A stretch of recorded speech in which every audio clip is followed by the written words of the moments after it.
سابق Afghan fast bowler شپور Zadran کی نماز جنازہ کابل میں ادا کر دی گئی، جس میں افغانستان کرکٹ بورڈ کے حکام، سابق و موجودہ کرکٹرز، اہل خانہ اور ہزاروں مداحوں نے شرکت کی۔ شپور زدران کون تھے؟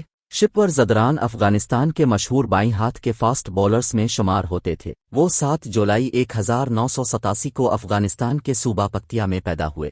انہوں نے افغانستان کرکٹ کے ابتدائی دور میں اہم کردار ادا کیا اور اپنی تیز رفتار گیند بازی سے عالمی سطح پر پہچان بنائی۔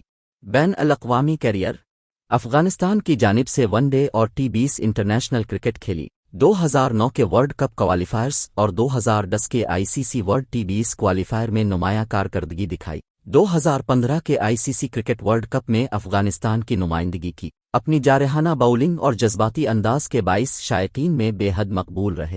افغانستان کو عالمی کرکٹ میں شناخت دلانے والی ابتدائی نسل کے اہم کھلاڑیوں میں شامل تھے۔ کئی اہم مواقع پر نئی گیند سے افغانستان کو ابتدائی وکٹیں دلا کر فتوحات میں اہم کردار ادا کیا۔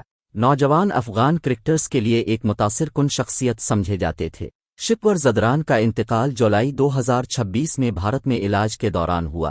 بعد ازاں ان کا جسد خاکی کابل پہنچایا گیا، جہاں سرکاری اعزاز اور عوامی شرکت کے ساتھ نماز جنازہ ادا کی گئی۔ اللہ تعالیٰ شپور زدران کی مغفرت فرمائے، ان کے درجات بلند کرے اور اہل خانہ کو صبر جمیل عطا فرمائے۔ آمین۔